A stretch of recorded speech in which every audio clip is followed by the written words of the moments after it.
Baik, saya Muhammad Zaidan Asidik dengan NIM 2020-83047 akan mengemukakan topik kedua yakni mengenai aborsi. Yang pertama, definisi aborsi. Kata aborsi berasal dari bahasa Inggris yaitu abortion. Sementara dari bahasa Latin berarti abortus. Secara etimologis berarti gugur kandungan atau keguguran yang dikemukakan oleh Muhammad Ali Hasan pada tahun 1998. Aborsi dalam bahasa Arab disebut ijhad yang berarti menjatuhkan, membuang, melempar atau menyingkirkan. Sedangkan dalam kamus besar bahasa Indonesia, aborsi adalah 1. Terpancarnya embrio yang tidak mungkin lagi hidup sebelum hasil bulan keempat dari kehamilan, keguguran atau keluron. 2. Keadaan terhentinya pertumbuhan yang normal untuk makhluk hidup. 3. Guguran janin yang dikemukakan oleh Sardikin Gina Putra dari Fakultas Kedokteran UI. Secara terminologi mendefinisikan aborsi sebagai pengakhiran kehamilan atau hasil konsepsi sebelum janin dapat hidup di luar kandungan. Sedangkan Mariono Reksodipura dari Fakultas Hukum UI mendefinisikan aborsi dengan pengeluaran hasil konsepsi dari rahim sebelum waktunya, sebelum dapat lahir secara alamiah yang dikemukakan oleh Masfiq Zuhdi pada tahun 1989. Kemudian jenis aborsi ini ada 3. Yang pertama yakni abortus spontaneus atau aborsi spontan atau aborsi alamiah, yakni aborsi yang terjadi dengan sendirinya, tidak disengaja dan tanpa pengaruh dari luar atau tanpa tindakan apapun. Aborsi spontan ini bisa terjadi disebabkan karena kurang baiknya kualitas sel telur dan sperma, atau bisa juga sebab lain karena kecelakaan, penyakit, sifilis dan sebagainya. Jadi untuk aborsi yang pertama ini termasuk legal dikarenakan memang penyakit yang membuat kandungan itu gugur. Yang kedua yakni abortus terapeutikus, yakni aborsi medis, yakni aborsi yang dilakukan dengan pertimbangan medis yang sungguh-sungguh, matang dan tidak tergesa-gesa, dan biasanya ini dilakukan umumnya untuk menyelamatkan jiwa si ibu. Yang kedua ini juga legal, karena untuk menyelamatkan jiwa sang ibu maka dikorbankan bayi, memang seperti itulah mekanisme atau prosedur medisnya. Kemudian yang ketiga ini adalah abortus provocatus, yakni aborsi buatan atau sengaja, yakni aborsi yang dilakukan dengan sengaja dan sadar oleh si ibu maupun si pelaksana aborsi. Dalam hal ini dokter, bidan atau dukun beranak dan dilakukan tanpa indikasi medis apapun. Aborsi macam ini dianggap sebagai tindak pidana yang dikemukakan oleh Harkris Tutu Harkrisnowo pada tahun 2000.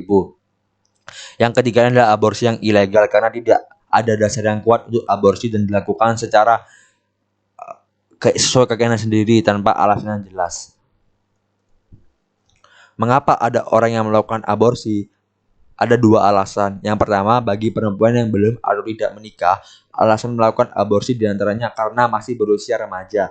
Pacar tidak mau bertanggung jawab, takut pada orang tua, berstatus janda yang hamil di luar nikah, dan berstatus sebagai perempuan simpanan seseorang dan dilarang hamil oleh pasangannya.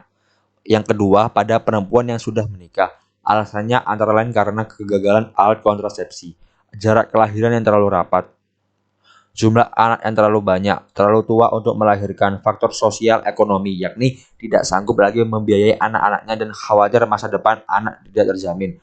Alasan medis, sedang dalam proses perceraian dengan suami, atau karena berstatus sebagai istri kedua dan suaminya tidak menginginkan kehadiran anak dari dia, yang dikemukakan oleh Atlas Hendartini Habsyah pada tahun 2001. Menurut saya, apapun alasannya tetap tidak dibenarkan aborsi yang dimaksud dengan abortus provocatus atau aborsi buatan atau sengaja. Kemudian dapat dilihat, saya menemukan berita pada kompas.com pada tanggal 29 Agustus 2020 dengan headline atau judul aborsi janin 5 bulan, remaja 17 tahun pendarahan dan mayat bayi dikubur di depan ruko.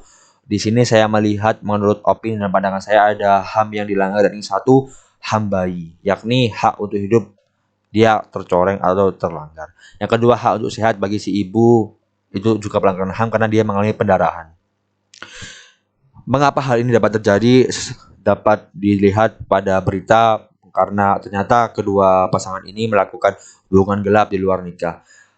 Secara alasan saja, latar belakang saja ini sudah salah, udah melanggar norma hukum, moral, etika, agama. Ditambah lagi karena dia tidak mau ketahuan, tidak mau bertanggung jawab, dan tidak mau diketahui orang banyak, maka dia melakukan caranya itu abortus provokatus atau aborsi sengaja yang ilegal, yang tidak dibenarkan secara hukum, medik, agama, norma moral, dan akhirnya berimbas kepada anak yang sebenarnya tidak ada bersalah apapun, tidak ada dosa apapun, menjadi korban. Dan juga ibunya mengalami kekerasan fisik, yakni ibaratnya karena diinjak-injak atau tidak tahulah saya bagaimana itu proses proses pengguguran janinnya, tapi udah kelewat batas lah intinya, sehingga mereka menurut saya dalam berita ini mendapatkan hukuman moral, hukuman agama, hukuman pengucilan, hukum yang tidak ada positifnya sama sekali menurut saya. Kemudian terhadap itu, pandangan saya mengenai aborsi adalah sebagai berikut. Aborsi yang dilakukan secara ilegal menurut saya dengan alasan apapun tidak bisa dibenarkan, baik itu dari yang di luar nikah dan di dalam nikah.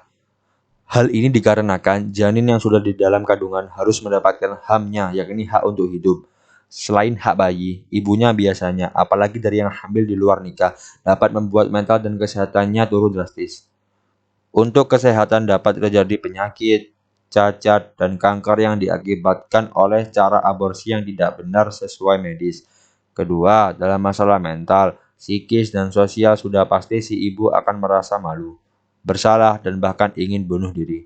Semua akibat ini harus diketahui semua orang agar berpikir dahulu sebelum bertindak dalam pergaulan bebas tersebut. Baik, beberapa topik tersebut saya ambil dari jurnal, beberapa bahasan atau beberapa subbab tadi saya ambil dari jurnal nasional, yakni sepertinya terpampang pada layar.